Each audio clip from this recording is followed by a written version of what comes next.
I'm excited to announce that the next session of the Second Act Accelerator course will be launching in January. Join the waitlist at secondactsuccess.co/waitlist. This course is for career professionals ready to pivot to a new purpose. I will help you narrow down those career change ideas that have been swirling around in your head using my Second Act strategy. By the end of the program, you will have an action plan on how to get to that next career goal.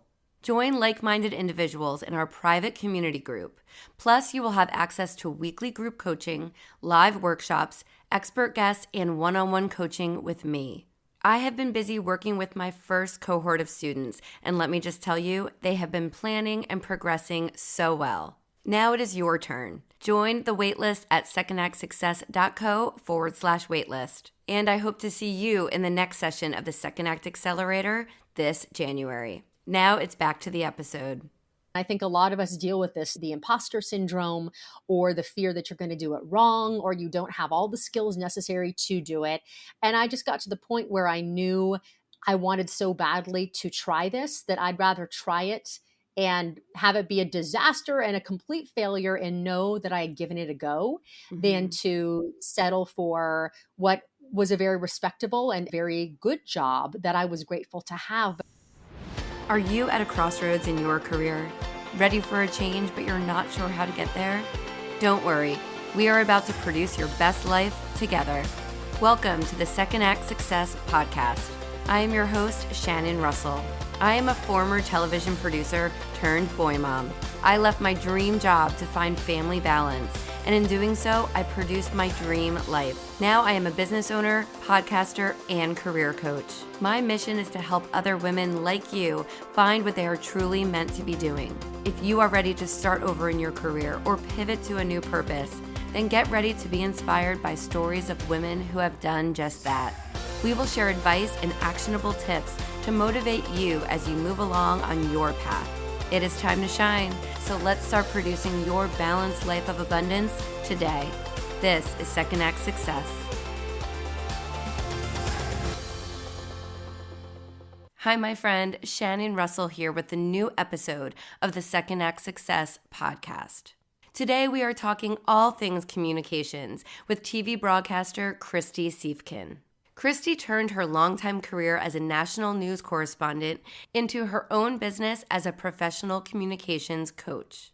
Kristy's journey going from a shy little girl to being fearless behind the mic is awe-inspiring. She shares how once you master the art of being a confident speaker, you will be unstoppable. Let me introduce you to my friend, Kristy Siefkin. I am here with Kristy Siefkin. Hi, Kristy. Welcome to the podcast. Thank you so much, Shannon. Thank you for having me. I'm so excited to chat with you. You have such an interesting journey. Why don't you tell me kind of how you were as a child? Absolutely. I was a bit of a shy child. I would say introvert. I didn't know what that was at the time, but later discovered it. Very much attached to my mom's apron strings. I always enjoyed close relationships with people and being with close family friends, but I was not a center of attention kind of kid. I did have, as a child, a fascination with the Wizard of Oz, which I believe you share. You've got some love for the Wizard of Oz also. My favorite. And was all things Wizard of Oz as a child. I mean, collected the lunch boxes, the McDonald's toys, the dolls, the stuffed animals. I could sing the whole Wizard of Oz script backward for you and forward. I share this only because when I was very young, we had a school play. They announced it was going to be the Wizard of Oz. And you would think this is the huge opportunity for me to take the dream role of Dorothy. And the day came, the big day came that they wanted us to raise our hand and volunteer for what we wanted to do. And my hand didn't go up. And of all things, it made no sense because this was something I had loved. And instead, I volunteered when they asked who wants to be a munchkin. I think I didn't volunteer. I think I just ended up that because I didn't stand up to be Dorothy. And it really solidified for me that there was something inside of me that wanted to be able to step out and be more confident and go for the things I wanted and not be afraid. And it might seem like a small story that all kids have had these moments, but for me, I think it really epitomized a bigger journey that happened in terms of coming into myself, being willing to speak up, and eventually ending up in a career that had a lot to do with being able to be in front of people and present yourself really confidently. Clearly, you remember that moment of probably a lot of disappointment in yourself, I'm sure, that you didn't raise your hand. So talk to me about as you got into high school and going to college, like how did you kind of come out of your shell during those years? Or did you? Well, I was a fabulously nerdy speech and debate kid. Also throw in some science Olympiad team, a year of mathletes. Now I'm really embarrassing myself, but you know what? I'm proud of it because I've always loved learning. I've loved education.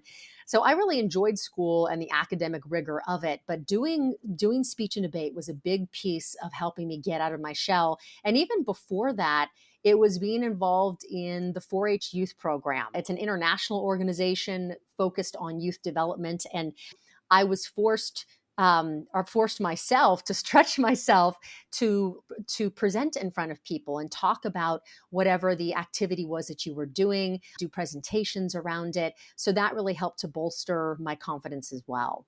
That's a great way to kind of come out of your shell, be used to your voice speaking in front of other people. Yes. And then talk to me about after high school. Absolutely. I thought I would be a veterinarian when I headed to college just because I did do a lot with dogs growing up. I used to train dogs and show dogs, just like you see on TV, the Westminster Kennel Club in New York. That's something that I Wow. did as a kid, and also trained service animals. So worked training guide dogs for the blind, wilderness search and rescue animals, and also some animal assisted therapy pets. So I thought, okay, I'll go the veterinary route. And I quickly discovered a couple things. First, I was deathly allergic to cats. And so when I interned Oh. in a veterinary hospital, even with allergy medication, it was really a struggle for me. And there are other animals, but that kind of combined with I saw a lot of the sadness involved in the profession, I started to look down a different route. And while I was in college, I studied psychology, which I tell people I use to this day every day. Well, it's not technically my job. I do integrate it into the training that I'm doing with a lot of people, which we can talk about later. But during that period, I literally found my voice as part of an a cappella group. I don't know if you knew, Shannon, that I was in an a cappella group in college. I like to say it was like the OG a cappella groups, but that was really fun. And there was another element of getting to perform. And when you're doing it in a group, there's kind of a safety element, right? Whether you're acting or you are singing. Okay, so that was exciting in college. You didn't go into veterinary medicine. So what career did I you did go not. into right out of college? I combined the passion for animals with some of the nonprofit management that I had learned through doing internships with some of these companies in New York and in North Carolina. And my first job out of college was working for the American Kennel Club, so the organization that you see puts on those huge dog shows. But I wasn't doing anything with dogs. I was an internal business consultant. I was crunching numbers. I was writing business plans. I was helping the organization with co-branding with other organizations looking at additional revenue streams. And it wasn't what I had envisioned as my dream job, but I loved the organization. I loved the people. And I had a mentor approach me at one point saying, you're hiding your light under a basket, was the phrase that she used, meaning she could tell that I had a gift for communicating, for teaching, for presenting. And that started to open the door to me doing some spokesperson work for the organization. And I then went on to work back on the West Coast where my family is based, went to work for Guide Dogs for the Blind, which is a school that pairs mobility dogs with blind handlers for free for life. So an incredible mission, incredible organization. And through that organization, got to do a lot of speaking and training as well, partnering with other nonprofits, with blindness schools, with donors, and building support communities, not only in Phoenix, but also in LA. And throughout that period, I was still based in San Francisco Bay Area, never knowing that Phoenix, this place I was occasionally visiting, would end up becoming my home for a good number of years. How incredible. So when you're working with such an amazing organization, were you a spokesperson for them on camera at this point? I did for the American Kennel Club. I was an on-camera spokesperson in addition to doing my desk work. And then when I was with Guide Dogs for the Blind, it wasn't a media role proper. I had an opportunity to go back to grad school while I was with Guide Dogs for the Blind. I thought I'd love to go back to grad school, either in psychology, which was the undergrad, or maybe give this broadcasting thing a go, because I had done some internships with PBS affiliates, and I had done interviews with anywhere from NBC Network to Extra to a local news station. And so I started to get exposed to a spokesperson role, to what it was like to be in this exciting world of TV. And I took the leap. I left an organization that I loved, go back and get my master's in multimedia communications. So that kind of led you to your second act. It did. Well, even led me to, I guess, the second, and now I guess I'm on a third, You're probably technically. on a third. Yes, you're right. We're going to have to rename, Shannon, your podcast to Third Yes. Act. But that was still within my 20s that I was going back to grad school and pursuing that, and did that within San Francisco. Had the chance to not only go to school, but start working for not one, but two local stations in San Francisco. I felt incredibly lucky to get to intern and then turned it into freelance work for an independent station there, in addition to the CBS network affiliate, doing everything under the sun. I started at traffic was the very first thing I did. And then I started to dip my toe into doing weather and reporting. And those became consistent areas of focus for me, not just in San Francisco, but also when I came back to Phoenix, this time to take a contract TV job. That's a big, exciting move, because you're freelancing in San Francisco area, but Yeah. now you have a contract role. Yes, yes. And it was such an exciting decade of my life. I spent a decade at the Fox affiliate here in Phoenix, Arizona, and did everything from hard news to feature to anchoring the newscast to anchoring weather. And it was incredible. It was challenging as well. It's a very competitive industry, and it's tough to have quality of life with it. The news is on when people are not at normal working hours. So that means you either get up at 1:45 in the morning to go to a morning news shift, or that starts at 3:30 in the morning, or you work until 11 o'clock in the evening, or sometimes even later if you're remotely somewhere. Occasionally you're out of town. You are working on holidays and sometimes missing really big events for loved ones, especially if you're someone who works on the weekends, which I did for five of the 10 years that I was here at this station. It was a tremendous opportunity. I mean, when I had left San Francisco and was reporting there, it was really in the heart of the Occupy Wall Street movement. And Oakland was a very active center of that. And so at the time that I left, it sadly had become a really dangerous environment for journalists. So part of what that transition was for me to Phoenix was to get to do some more of the uplifting and happy news, if you will. Not everything I covered was happy, but I had the opportunity to do everything from flying with Kathy Rigby, the original Peter Pan from Broadway, getting to fly with her on the stage at the Gamage Center here, to skating with Disney on Ice, human interest stories, which for me was always so uplifting to help organizations and causes and people have a voice and publicize all of the good that's being done within our communities and not just the bad. Right. And people need to see the fun stuff too, the people stories, more of the lifestyle. And I want to point out something. I come from produced TV, where I'm the producer and I'm writing scripts for talent that are saying the lines. But correct me if I'm wrong, news, you are the anchor, the reporter, and you're very much working on the copy and the news story as well. Yes, very, very much so. My very first reporting job, in fact, was a one-man band journalist or a multimedia journalist. And for those at home who haven't heard that term, it means that you wear every hat. So you are the reporter that is setting up the interviews, you're conducting the interviews, you're writing the story, you're the videographer who's on a tripod filming it, and then you're the editor who goes back and puts that all together and then presents it live. And a big piece of what I really began to master and enjoy as I was doing reporting and anchoring and weather was how much ad-libbing was involved. It's one of the skills that I love to teach people and help them become stronger at, because if you're in a job interview, you're on a television interview, you are at a conference presenting, you get thrown a curveball question from the audience, having those skills to respond on the fly is invaluable, and it can be learned. People think that it's just an inherent gift. It is a little easier for some than others, but it definitely is something that's learnable. You had a dream career. And so talk to me now about your transition out of being an anchor and into having your own business. Yes, it's been an exciting ride that I can't even say how grateful I am for this new adventure as well. As much as there are many great and exciting things about journalism, it also is very hard. And as you look at the industry as a whole, and you definitely can appreciate this too, Shannon, it has changed a lot.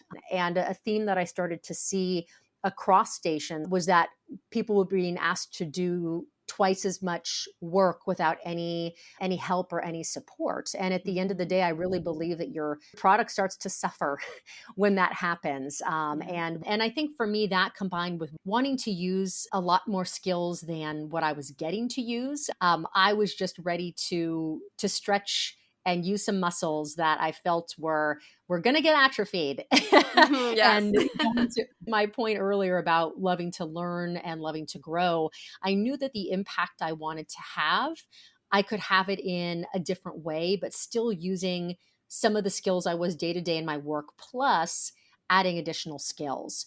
My very first nonprofit job, I'd had the chance to do a little bit of training and development. And then in my second nonprofit job, I actually created a speakers bureau that was responsible for training several thousand individuals across the US and Canada to be spokespersons across the organization. So I decided to come full circle and tap back into those pieces of my early career that I really loved, which was being the teacher, being the mentor. And I thought, it's not a traditional classroom, but there's a way that I can instill everything that I've learned over a decade or even 2 decades into organizations and for individuals, and help them become coherent, persuasive, clear communicators, whether it is on camera, it's in a boardroom, it's on a stage. And that's what led to the launch of my business in just this past spring of 2022. Oh, wow. You knew you had this vision. You knew you wanted to educate and help people. How do you put all the pieces together to actually form a business? And tell us more about it. Absolutely. Well, I, for a long time, wanted to do it, and there was a lot of fear. And this takes me back to wanting to be Dorothy and not Yes. raising my hand for it. And I think a lot of us deal with this, the imposter syndrome, or the fear that you're going to do it wrong, or you don't have all the skills necessary to do it. And I just got to the point where I knew I wanted so badly to try this that I'd rather try it and have it be a disaster and a complete failure and know that I had given it a go than to settle for what was a very respectable and very good job that I was grateful to have. So I first enlisted a career coach when I thought that I might be transitioning into something that wasn't news, but I really wasn't thinking about entrepreneurship quite yet. And we essentially, through a lot of deep work together, determined that I needed to go out on my own. And so that is when I connected with a business coach in Australia, of all places. And Yes. she helped me with some of the tactical pieces. But in terms of creating my programs, I essentially started doing field research and beta testing before I officially launched. So I, on a volunteer basis, would work with organizations to see what help they needed from a presentation standpoint, helped individuals who were writing keynotes, trained individuals how to present to the media in different types of fields. And that provided me feedback with these areas that I think are really important. I invested all this time in. Okay, they like X, Y, and Z, but they want more of A, B, and C. And that allowed me to modify my curriculum. So now within my business, there's a couple of arms. I have the training and development arm. So I train individuals as well as corporate teams. And it can be for any communication scenario. It can be you want the individuals in-house to be better internal communicators. You want them to be better presenters externally with clients or stakeholders. Or it could be you want your team members to just present themselves with confidence better. I'm custom making a workshop right now for a team that wants to work on their pitching abilities. So this is going back to reporting. This has been part of what I love, is getting to be exposed to different fields and different industries. So what you need as a presenter when you're a doctor and presenting at a conference is different than an entrepreneur who's pitching for funding. And that's different than a CEO who's giving an inspirational keynote to kick off a fundraising campaign. But what I've learned over the past few decades is applicable across all of those places. And because of the themes of what makes an outstanding communicator, regardless of the industry, regardless of the venue or the stage, if you will, that led me to create a methodology. So I created something called the Go-To Speaker Method, and it informs all of the programs that I do. It has not just the component of crafting the message, as well as the verbal and nonverbal delivery, but it also has the psychology piece of it that I mentioned earlier. And I don't care if this is the CEO of a multi-billion-dollar company or somebody who is starting their first job, we all have and can struggle with those challenges of how we present ourselves and worrying how we come across and overcoming the voices in our heads that tell us if we don't do it perfectly, it's not worth saying. Or if I don't do it just right, the whole world's going to think less of me, and my business or my work or my presentation is going to be a failure. So a lot of the work that I do in coaching clients individually and in a group taps into that psychological piece and also the emotional intelligence piece that's required to be a good communicator too. You're so spot on, because we all need to know how to take the thoughts in our head, communicate them properly to get our message across. So you're really helping people on all different levels use their voice to the best of their ability. I love that. That's a great tagline, Shannon. Use your voice to the best of your ability. Yes. Yes. But no, it's true, right? Because you learned that from a young girl as you were growing up, to use your voice, stand up for what you believe is right, for what you want. And now you're able to help other people. So I can see how this is really opening so many doors of possible revenue for you and clients for you and all different businesses. And what's great, I'm just thinking as an entrepreneur here as well, is that, you know, this company that you're working with now, you're going to come up with this awesome workshop to help them, and you'll have that to help with others. And it just kind of snowballs from there. It's great. And your observation is spot on. I mean, early on within my business, I spent easily over a year working mornings, all morning up until 2 p.m. and on my business to build all of the methodology and build all the IP. And then I'd go and work till 11 at night. I thought that was tiring. Being an entrepreneur is even more exhausting, as you can probably attest, but it's really exciting because you get to see how many different types of people and organizations you can impact. And the fact that we have this Zoom technology or WebEx or whatever, pick your poison, allows me not only to serve people here in the US, but also abroad. I've had the chance to train individuals in Israel, Spain, in Singapore. I'm learning a lot also about cross-cultural communication from those who are trying to assimilate to presenting to American standards. I'm learning about, okay, what's different in other places around the globe. So that's been part of the fascinating education. And every time I go in to help an organization with their messaging, some of them say, okay, well, can you help us create a video about this? Yes, that's in my wheelhouse too. Or can you help us script some messaging to use at X event? I get to learn all the ins and outs of totally different industries. And so that's really cool too. With all of my guests, I can always find that thread that kind of connects everyone's different career points together. And for you, you're getting to use your writing skills, your communicating skills, your presenting skills, your psychology skills. It's all just coming back.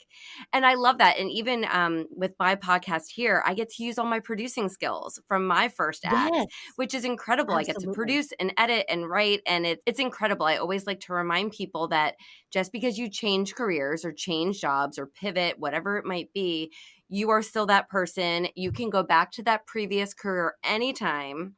And you're just taking those skills with you into a new transition. Absolutely. And I don't care what field you're in, there is an opportunity and honestly somewhat of an expectation as well that whether you are an engineer, a landscaper, a graphic artist, any of these fields that maybe traditionally you didn't have to speak or you didn't have to communicate regularly, there's this expectation now that you are your own brand and that are you on TikTok? Do you have a podcast? Are you posting short videos on LinkedIn? And that's a thread that I've seen within my clients across different industries is even those who are very successful in their own right are realizing, shoot, this landscape now and moving forward is going to require me to be a good messenger and be able to do it particularly on camera or in front of people to continue to build a following, not at a superficial level, but really to continue to engage clients and get people to use my business or my service. So that's been really fun to help in growing my business, see other people are growing theirs because of this, of the toolkit. I feel like I need to ask you your advice later on too, because as a producer and now a podcaster, a business owner, and I'm also a career coach, I'm so used to being behind the camera, but now I need to try to turn it around on me to do the TikToks Yes. and do the reels. And it's great to have someone like you to help everyone kind of along their way and make everyone Well, their, thank you for that. yeah. We'll totally talk, Shannon. I got you. I love it. So I know in just looking at your website and kind of what you do, I saw you posted something about how to hook your audience in 30 seconds. And I think that's Yes. really valuable, even for a lot of my listeners who might be thinking about, leaving that job, trying something else, and they need to have that elevator pitch. Is that kind of what you're Right. talking about with a hook? Absolutely. So the hook could be whether it's an elevator pitch at a networking event, whether you're giving a long form presentation, or you are at a meeting that people have been there for 5 hours, they're in a food coma, and you need to bring them in. So in any of those instances, our initial reaction might be to ease in, to say, well, thank you guys for being here, and I appreciate the time, and this won't take too much time, and we've got an agenda. There's nothing wrong with that, but it's incredibly boring. You need, as a communicator in any instance, to immediately establish why someone should pay attention. It goes back to the question of the why. I think a lot of us start our communications by thinking, what do I want to say? And that's a mistake. We need to start them with, what does the audience want and need from me? We're there to mentor them and to educate them and bring them along. So as we talk about hooking people in a pitch, in a presentation, it's throwing something in that is a little bit out of the ordinary, or that's going to break up the lull that they're currently sitting in. And in that post, I talk about a variety of techniques, whether it's sharing a quick story off the top, whether it's sharing a jarring statistic, something that's true. We don't want clickbait, but you want to feed into that idea of, gosh, I haven't heard about that. Let me lean in and listen more. Getting the audience involved early on. I love presentations or communications where someone immediately asks me a question or asks me my opinion about something. So it's approaching communications in this way that breaks up the monotony, that's going to get somebody on your team. Because if you don't get somebody interested early on, chances are they're probably tuning out for the rest of your communication. I'm sorry to say, but it's the truth of it. Great advice. Will you go back to be on air? I know you said you're still doing some on-air work. Is that something that you want to Yes. continue on the side as well? I really enjoy video storytelling, and whether it will be in a traditional news casting environment or a non-traditional fashion is up in the air. We'll see. I never say never to anything.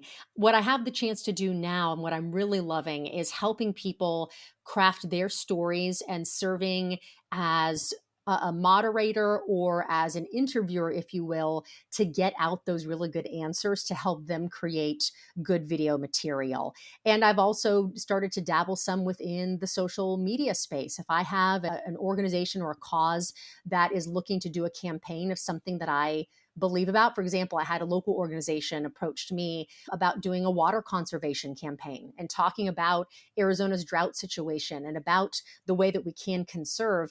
Absolutely, that's something that I'm passionate about. And so when I have the chance to serve as a messenger on camera for organizations or for companies that I believe in, I love to do that as well. And the landscape is changing so much. I think that while there is traditional TV on your screen, so much of what people are doing now is just what you're doing, Shannon. They're starting a podcast or they're starting a video podcast. They have created a YouTube channel.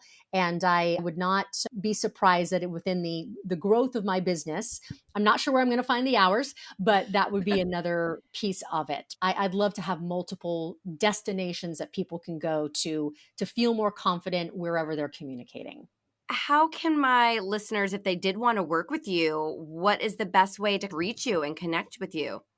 Yeah, you can find me in multiple places. I'm on Instagram, Twitter, LinkedIn. If you just search for my name, Kristy Siefkin, or go to KristySiefkin.com, that is the website for my company, Kristy Siefkin Communications. You also can look my name up on any of those social media platforms, and I check all of them. You can message me, and I love to set up a time to really create custom programs for people. It's not about having a cookie cutter approach. All right, it's time for our 5 fast cues of the week. Here we go.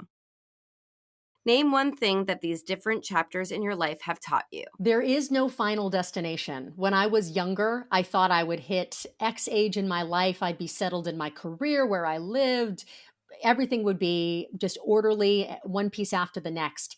It's not, and that's a beautiful thing. I've always been somewhat perfectionistic, A-type, like things to be in order, know what's coming next. And if these chapters have taught me anything, it's that some of the most exciting adventures are around the corner, and you can't even start to imagine how great they are yet.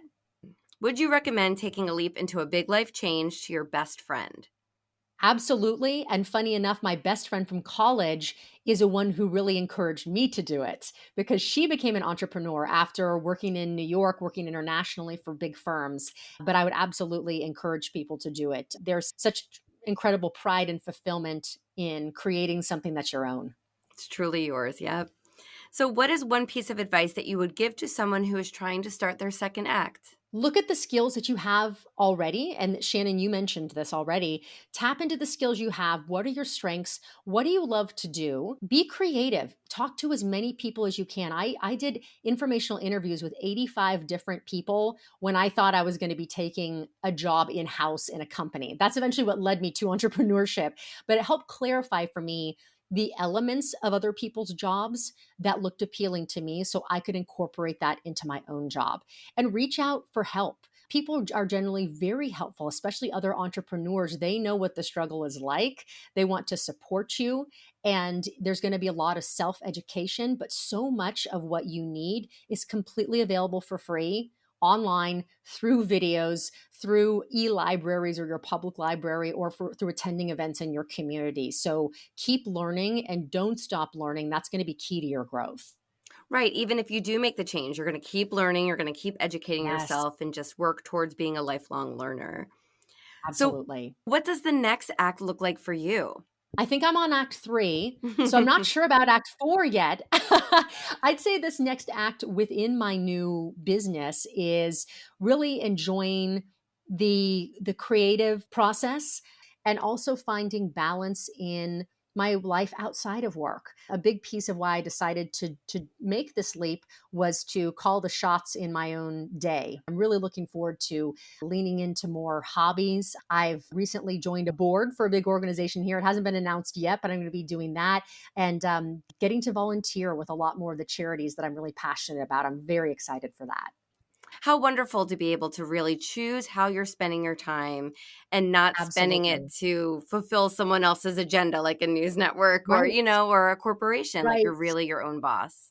As I say, I the best part of my job is I have the most awesome boss. You really do. And before I told people that I was starting a company that, oh, who is this? What's this company? Well, the boss is me, and it's the best boss you can ask for. Well, this was such a wonderful conversation. I've learned so much from you and I'm so inspired by Thank you. you.